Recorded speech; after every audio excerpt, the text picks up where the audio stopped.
So the focus for today is on simplifying fractions that involve exponents. So before we get down to business, I want us to look at this. So if you have something like this one, you know that b is the base, x is the exponent. The base together with its exponent is a power. So how do you read this? You can say it's b to the exponent x or b to the x, but you're also allowed to say it's b to the power x. But in the actual sense, the whole thing is a power. That's what I want you to understand. So in order for us to simplify this, we are going to use the laws of exponents. And in order to use the laws of exponents, we have to make sure that all the bases are the same. So the simplest base here we can see it's 2. It means we have to change 4 and 8 and write them to base 2. So this one will remain as it is. But when I see 4, I can say it's 2 squared. And everything is raised to the n plus 1. Then we come for the denominator. 8, it's just 2 to the power 3. So you say it's 2 cubed, and everything is raised to the n minus 1.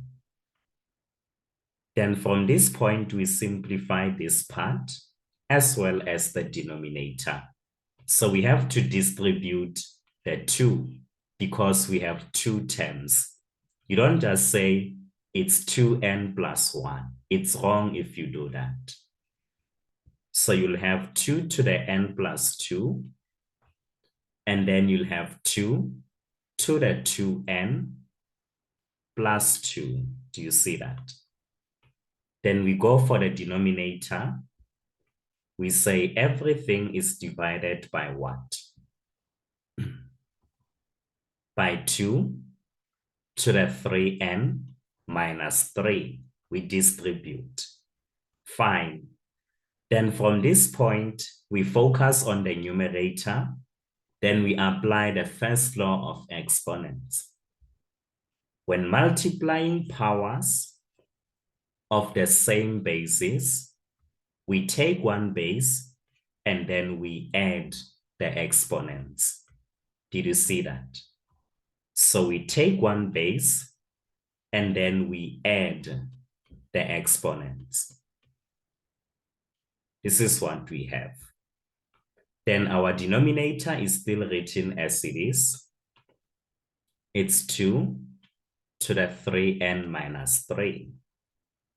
Collecting the like terms in the numerator, we are just going to have 2 to the 3n plus 4. And then you say the whole thing is divided by 2 to the 3n minus 3. Then from this point, you can do it in one of two ways. Firstly, you can apply the second law of exponents. So you say, when dividing powers of the same basis, we take one base and then we subtract the exponents. That's what you can do. So we take one base and then we subtract the exponents. And it's always the exponent of the numerator minus the exponent of the denominator. Even if the exponent of the numerator is less than that of the denominator. Awesome. So the reason why I introduce a bracket here, it's because I have 2 terms in the exponent of the denominator. So if it was just 3n, there was no need for a bracket. The bracket is there so that the sign of the last term must be affected as well. Fine. So after distributing this negative sign, we get 3n plus 4. And then you say minus 3n plus 3. And then you say 3n minus 3n is 0. 4 plus 3, it's just going to be 7. So if you say 2 to the power 7 on your calculator, you get 128. And this is your nice final answer. But people don't appreciate this step, especially if you have many terms in your exponents. Do you see it can get messy and it's easy for you to make mistakes? So what can you do instead? Well, instead of applying the second law of exponent, you can choose to reverse the first law of exponents in this case. What do I mean by reverse? You say, what was this before it became that? So you know that it was once 2 to the 3n times 2 to the 4. This is what it was before it became this. And then you say, this is divided by what? You come and say, what was this before it became that? Then you understand also, it was once 2 to the 3n times 2 to the negative 3. So that this one and this one can cancel out in peace. After the cancellation, you are left with this part. Then here you can apply your second law of exponents. It's now one term in each exponent, so it's easier to take care. So you are dividing powers of the same bases. You take one base, then you subtract the exponents. And then you still get 2 to the power 7, which is exactly 128 as well. And then you should be happy, very much happy. So let's consider another question. It should be the last, so we don't make this video long. People don't like long videos, you know.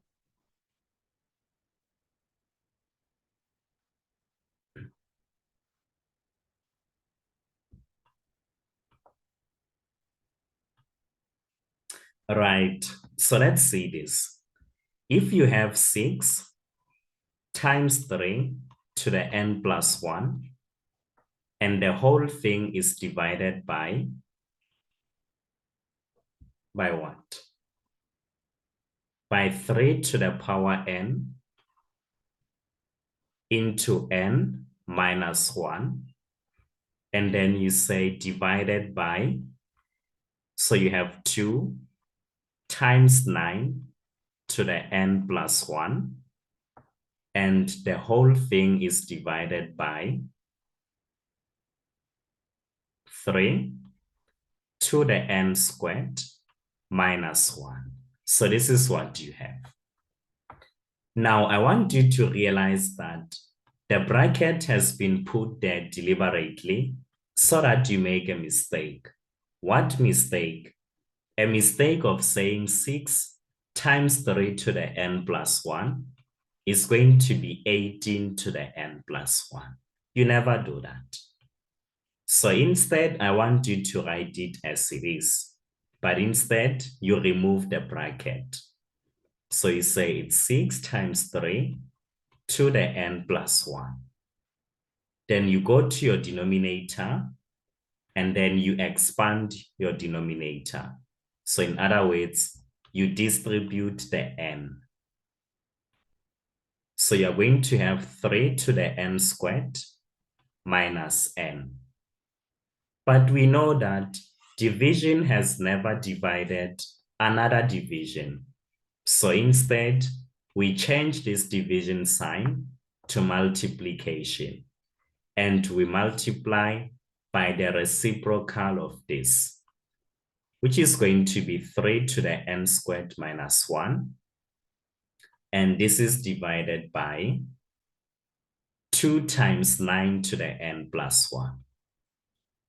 But instead of me saying 9, I'm just going to say 3 squared, because the whole point is to make sure that things are written to the same base, because we have to apply the laws of exponents at the end of the day. Then from this point, what is going to happen? Let's try to simplify this denominator first. Then we can see what is what. So we are just going to have 6 times 3 to the n plus 1. And then we say this is divided by 3 to the n squared minus n. And then we say multiplied by 3 to the n squared minus 1. And then you say this is divided by 2 times 3 to the what? So we distribute the 2 here. So we get 2n plus 2, like that. Now, this is what I want you to see. You can choose to apply the second law of exponents here, but it's going to be messy. Think of it. You'll have n plus 1 minus n squared minus n. So it can get a little bit messy there, but you can do that if you choose. So instead, once again, we are going to reverse the first law of exponents. So here I'm going to have 6 times 3 to the n times 3, because we know that the exponent of 3 is 1. So I choose not to write it. Fine. Then we reverse the first law again in the denominator. So we say it's 3 to the n squared times 3 to the negative n. Then we say multiplied by 3 to the n squared times 3 to the negative 1. And then we say this is divided by 2 times 3 to the 2n times 3 squared, like that. Now, from this point, what is going to happen? Because these two fractions are multiplying together, we can safely say this one and this one will cancel out. And then what is going to happen from here? Well, I actually want us to do it so that you can see it clearly. So what do I mean by that? Because here we are multiplying straight. We are not cross multiplying, we are multiplying straight. And by straight, I mean you say numerator times numerator, denominator times denominator. That's what I mean. So if you say 6 times 3 times 3 to the negative 1, because these are just numbers, you can punch them into your calculator. So you get a solid number, which is 6. So you can write that 6 there. And then you say what? You say you have 3 to the power n. Then you say times 3 to the n squared. So I multiplied numerator by numerator. Then I say everything is divided by what? Denominator times denominator now. So when you say 2n, in fact, 2 times 3 squared, which is 9, it's going to give you 18. So for numbers, you write 18 there. Then you say times 3 to the n squared times what? So when you say 3 to the negative n times 3 to the 2n, you're multiplying powers of the same basis, so you add the exponent. Negative n plus 2n, it's going to be positive n. So you have 3 to the n here. Did you see what I did? Multiplying straight. Fine. Then from this point, you say 6 divided by 18, it's going to be a third. So you don't write 1/3. Well, you can do it if you want, it's okay. And then you say 3 to the n and 3 to the n will cancel out, as well as 3 to the n squared and 3 to the n squared. They will cancel out. So unfortunately, your final answer will just be 1/3. And then you should be fine, I think. Are you fine though? You can let me know in the comment section.